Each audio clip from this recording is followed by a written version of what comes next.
14. celete dersi hadisi Zadut Talibinden Nahmeduhu ve nusalli ala Resulihil Kerim.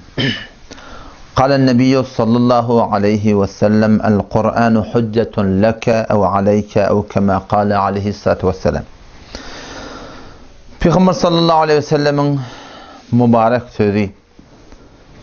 Peygamber aleyhisselamın köplenç talimatında din diyaneti öz yararlarına, zenanalarına, kıyırlarına, daşta örnekleri öğredilen ne? Şolları iki dağın hakkında rahnama edermiştir. Namazın hakkında da şeyle, aradan da hakkında şeyle, hacın da hakkında şeyle, zekatın hakkında da şeyle, inerekim Kur'an'ın hakkında da şeyle, devletin hakkında da şeyle. İki dağda umumi torotunda Peygamber Aleyhisselatü Vesselam şu dağıtları rahnama ettir. Her bir emelin aptalına şun iki cembesine ediptir. Bir, şun sogabından ediptir. Öbür taraftan şun günahliğinden ediptir. Bir şun sana peydalığından ediptir. Bir şol amal eğer sen doğru amal etmesen sana zerreliğinden ediptir. Hemen sen şu hitap zekat vermekten hakkında ne kadar sogaplar var. Peygamber Aleyhisselam ediptir.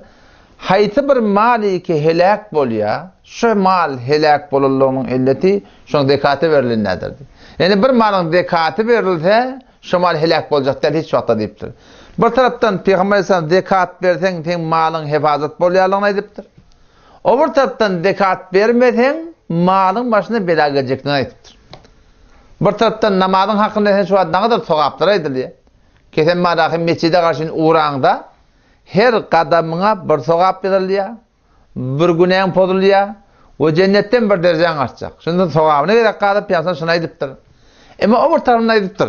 Kem min musallin lem yazud minallahi illa buğda. Çebesiyar namaz okuyarlar iba, ki şu namaz şolar Allah'tan daşaltıya ediptir. Sogap tarafına ediptir.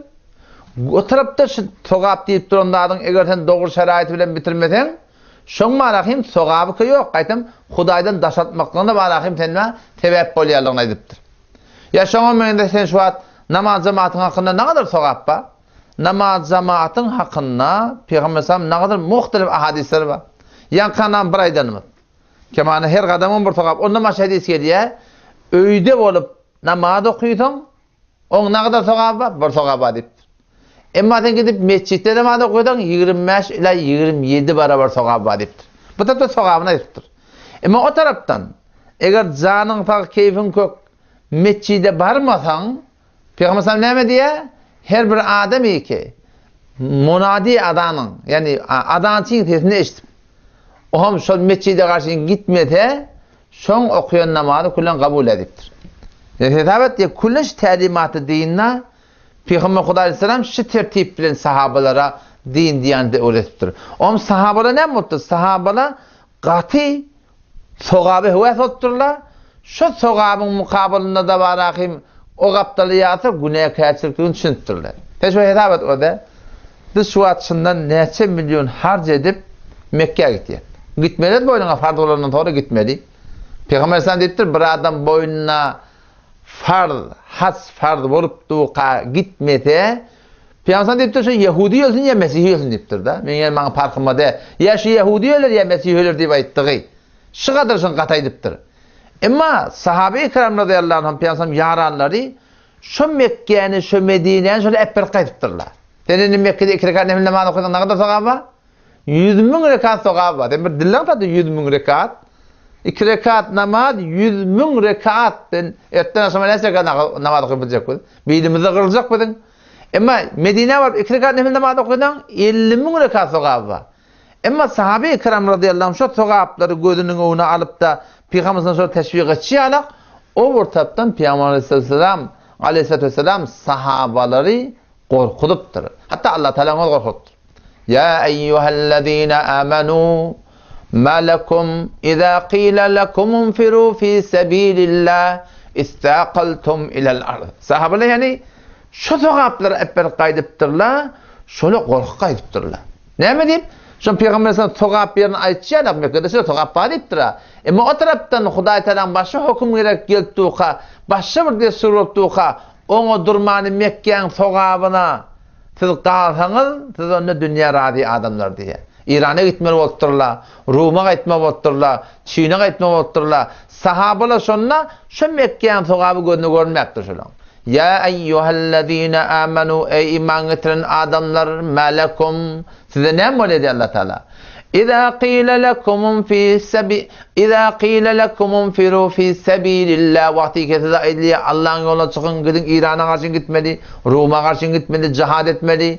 İstaqaltum ilal ard, yere ağırlanıyatınız, dükkanı yapışıyatınız, yere yapışıyatınız, namazı yapışıyatınız, ona başka ki muratlı yapışıyatınız.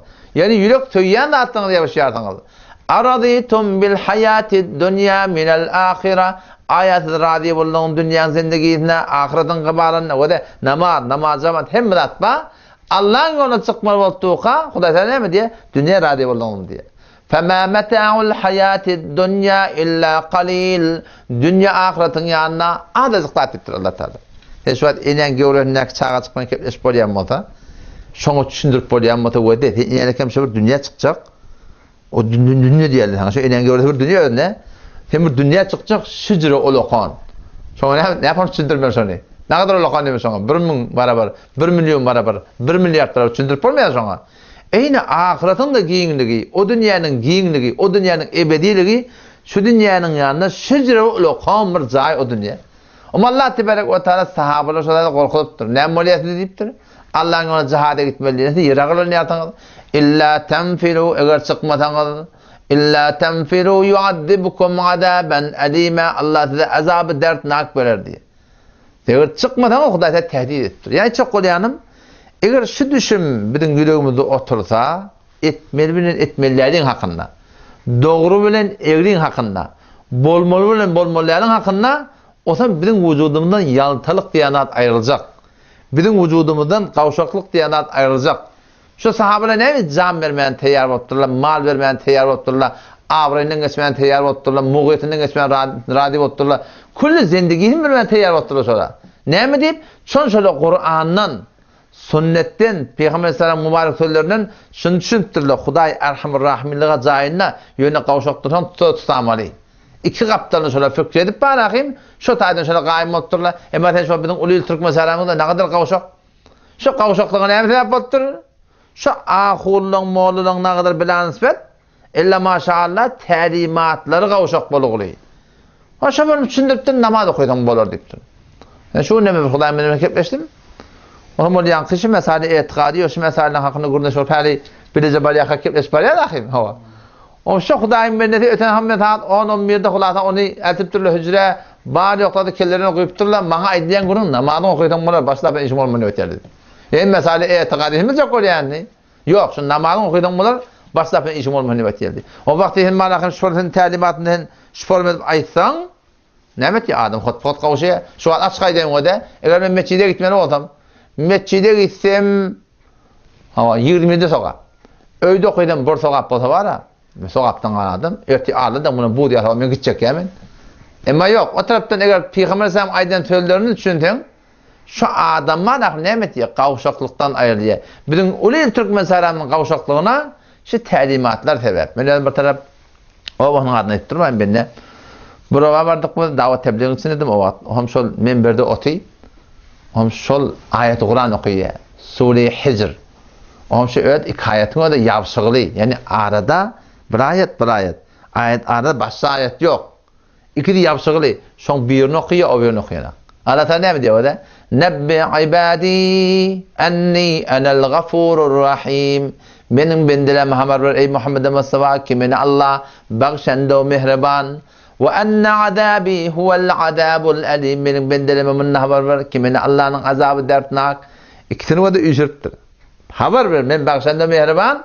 Haber de ver ki beni Allah'ın azabı da güçlü. Bir kaptalın umut veriptir, bir kaptalın korkuuptur da. O ne emeti? Şu bir kaptalın okuyor. Sen Hudaydan mihriban ne kim sen? Erhamur Rahimin Allah Teala şöyle aydıptır. O kaptan aydan akşam öyle. Ne mi deyip? Şu talimatına şoförün bir ay ölçüşüne göre ay millet zede olar mı hadiye ordan millet kaçar mı hadiye ordan yok getirecek Huday Teala hidayet edecek Allah Teala sabit kadem edecek Allah Teala adamların tabiatında var ha sen korkmadan etmiyorsun Allah'ın açık gör Şu adamlar korkmasa bir daha etmedi ki adamların. Şu günün soğuktan erten sonra gidiyor dehme çekilyen şey. Korkan onun bunun diliminden korkarsın. Onun bunun kafasına varmadan korkarsın. Oğlun sen marakim bir muhtaç olmakından korkarsın. Çok korkula sebep oluyor. Bundan kadar hak kıyınçılıkları berdaş etmekten bile. Bunun hakkında da şu Kur'an'ın hakkında da sorum. Resulullah sallallahu aleyhi ve sellem aynen ki el-Kur'an hüccetun lek. Kur'an ya senin peydana delil ev aleyke ya senin dererine diptir delil. Kur'an ya senin peydana delil eti kıyametun. Ya senin dererine delil eti kıyametun. Yani sen Kur'an'a amel etsen şu Kur'an'ın öyle bir avadan nurani adam olup sen elinden tutup ya Allah şimdi okuydu, şuna amel etti, men aydan mevla oldu, şun öyle şefaat edecek. Hatta bir hadise geliyor, Kur'an'ın şefaatiyala kuyusu şefaat yok diye. Çeten kavluna şefaat ettin, çeten yamallığına şefaat ettin. Eğer şu Kur'an'ı biz amel etsek var zaten, Peygamber Aleyhisselam'ın ödünden de şu hadiste var ya, şimdi öğütürüp dururlar. Şun ya şun Huday Teala'nın pak kelamı da, Allah'tan goyunda zat yok, Allah'ın kelamı da her bir zattan goyunda. Şu Kur'an'ya şefaatkar yok diye. Eğer şu adamı doğru şefaat etse, yani ben Kur'an'a amel ettim, sen Kur'an'a amel etsen, sen erteki kıyamet gün en ki olukon şefaatkar, yani kemçiliklerini Allah benden mahvet, şu beni başardığını öyle, bana öyle buldu deyip, şu Kur'an'a şefaat edecek. Ama yok, eğer şu Kur'an'a biz amel etmesek, Kur'an'a öyle bulmasak, yani okuyup dur da, amel etmedik bulsak, onun şu Kur'an'ın öyle bizim aleyhimde ne olacak? Şefaat edecek. Ya Allah şimeni okuymadı deyip. Ve kâler Resulü erti kıyametten hem Peygamber sallallahu aleyhi ve sellem şöyle davagar olacak bizim aleyhimde. Ve kâler Resulü ya Rabbi inne kavmi ittekadû hâdel Kur'âne mehcûrâ ve kâler Resulü erti kıyametten Peygamber sallallahu aleyhi ve sellem aytacak ya Rabbi Allah inne kavmi menin ya Allah menin kavmim Müslüman kavmim ittekadû hâdel Kur'âne mehcûrâ şu Kur'an terk ettiler diyecekti Peygamber sallallahu aleyhi ve sellem. Şu taydan bana Müslüman doğuldum. Şuna çından bir yıl bağlamalıyım. Ama bizim ulukan müşkülümüz ne bileyim? Bizim ulukan müşkülümüz bilmeyenliğimiz. Mesela şimdi görün geçti. Din yerleri şu dünyada reveş zendegi. Din yerleri Huda dini vertir diye tabi. Dinimiz İslam diye tabi. İslam diğerleri reveş zendegi. Şu anda tezce maşin vertele, tezce motor vertele, tezce otobüs vertele, tezce tamam bir deske teraşkali vertele, tamam tezce bir kayık vertele, her burada. Vaktinden çok reveş istifadasını bilmesen, sen ödünü helak ederdin, mördünü helak ederdin. Dünya da şeyde, şu dünyada eğer biz doğru yaşayacak olsak, halka değer vermeyeni, ödüne değer vermeyeni, hanımadana değer vermeyeni yaşayacak olsak, reveş zendegi ne mi? Din İslam. İslam'ı oraya yaşamalı. Onun şu dini ne etmek gerek? Öğretmeklik gerek. Öğrenmeklik gerek. Ki şu anda İzzat Talbi ne o da? Peygamber Kudası'nın şu mübarek sözleri her lehzi zindigine var. Ne mi destur başladı? Munetmeli. O zaman şu tarzda inşallah Teala talimat-ı diniye eşitmekliğe, okuymaklığa, gelip şeriket etmekliğe çından şuna niyet edip Allah Teala ne mi? Tevfik dilemeklik gerek ki el-Kur'anu hüccetun lek Kur'an ten için, senin peydan için bir ulukan delil ki ev aleyke yoxuda ne olacak? Huday takkasın senin dererine bir ulukan delil deyiptir. O bir hanım adamı da şöyle. Evet hanım adamı da böyle biz erteki kıyametin cenneti bile yaşamak olsak şu hemmecek ne mi? Amele be Kur'an bolmaklamı gerek. Hop. Hadisen geçeydi. Resulullah sallallahu aleyhi ve sellem'in başa mübarek tüdüşü ki el ceresu mezamiru şeytan deyiptir. Zengle deyiptir, şeytanın buğukları deyiptir. El ceresu zen. Hayti bir zen. Mezamiru şeytan. Şeytanın buğuşu deyiptir. Yani hayti bir daha ki zen olsa şondan gövlen çekmek gerek. Adam şu taydan şu an öyün telefonu var. Şol bir daha diye bolsun o da ki o kadar mederhang deyin vardı biliyor musun? Mederhang. Bizim kop telefonumuz bir lahta bir ses çıkarma var ya şundan bir nemetten bir bileli falan deyin orttu. Şona müzik koymalıydın. Bir dengurdungur var ama şu Nokia'nın öyle bir dengurdungurcu var da biliyor musun? Hayti bir daha diye ki şoförün malakın sazı musiki turatında bolayan olsa şonu elinden geliyen bolsa ayırıp da şoňa bir islami bir zat koymak gerek.